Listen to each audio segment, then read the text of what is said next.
दादी सावित्री कहती हैं, अगर आप सक्षम हैं तो ईश्वर के प्रति विश्वास रखकर दान पुण्य करते रहना चाहिए। मुसीबत आने पर इसी का फल भगवान देते हैं। ईश्वर हमेशा ही दानवीर की मदद करते हैं। वे ऐसे लोगों के लिए हर समय मौजूद रहते हैं। दान करने से पुण्य होता है। ये बात आपने दादी नानी की कहानियों में जरूर सुनी होगी। पौराणिक कथाओं के दानी राजाओं, महाभारत के दानवीर कर्ण की कथाओं से भी आप जानते होंगे। कहते भी हैं कि आप जितना दान करेंगे ईश्वर उसका कई गुना रिटर्न देता है। दादी सावित्री बाई कहती हैं, पुराने जमाने में एक गांव था जहां एक बुढ़िया रहती थी। वह बहुत धनवान थी और रोज सोने का एक टुकड़ा दान किया करती।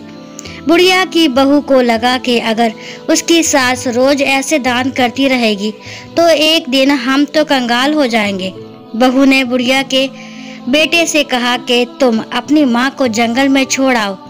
बेटा था बेवकूफ, पत्नी की बातों में आ गया और माँ से बोला, चल माँ, मामा के घर चले। बेटे ने बैलगाड़ी मंगवाई और माँ को लेकर निकला।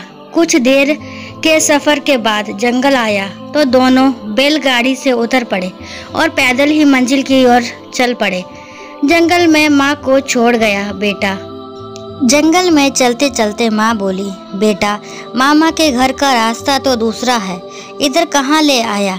बेटा बोला, इधर से जल्दी पहुँच जाएंगे। चलते चलते सूरज ढल गया और अंधेरा हो गया तो माँ फिर बोली, बेटा मुझे तो डर लग रहा है। बेटा बोला, माँ डर मत, मैं हूँ ना। काफी देर चलने के बाद बूढ़ी माँ थक कर एक जगह बैठ गई। थकान की मारी बुढ़िया को बैठते ही नींद ने आ घेरा। इधर बेटे ने देखा कि माँ सो गई है तो उसने बुढ़िया के सिरहाने दोनों में पानी भरकर रखा और वहां से रफू चक्कर हो गया। नींद का झोंका टूटा तो बुढ़िया ने करवट ली। ऐसा करते ही पानी से भरे दोने गिर पड़े। हड़बड़ाहट में बुढ़िया की नींद खुल गई। उसने आसपास देखा लेकिन बेटा कहीं नहीं दिखा। जंगल में खुद को अकेला जानकर बुढ़िया घबरा गई। कहने लगी, भगवान अब मैं क्या करूं? तुम्हारे नाम से इतना दान पुण्य किया, अब तुम ही कुछ करो। भगवान ने बुढ़िया की गुहार सुनी और तुरंत फुरत उसके लिए वहां महल बना दिया। महल में बुढ़िया की सेवा के लिए नौकर चाकर रख दिए। अब बुढ़िया ऐसो आराम की जिंदगी जीने लगी। उधर माँ को घर से निकालने के बाद बेटा बहू पर आफत टूट पड़ी। वे कंगाल हो गए, दाने दाने को तरसने लगे। बेटा और बहू को जब इस बात का एहसास हुआ कि माँ को घर से निकालकर बहुत बड़ी गलती की तो बहू ने पति से कहा कि तुम अपनी माँ को वापस घर ले आओ।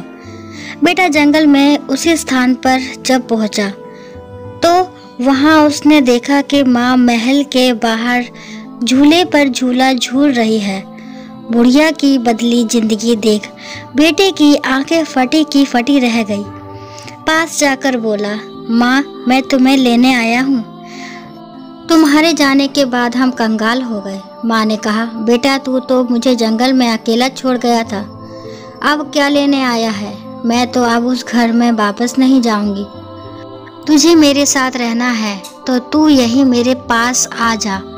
माँ की बात सुनकर बेटा घर लौटा और अपने परिवार के साथ माँ के पास रहने आ गया। दादी सावित्री कहती हैं कि इस कहानी से ये सीख मिलती है कि अगर आप सक्षम हैं तो ईश्वर के प्रति विश्वास रखकर दान पुण्य करते रहना चाहिए। मुसीबत आने पर आपका किया भला काम ही आपके काम आता है।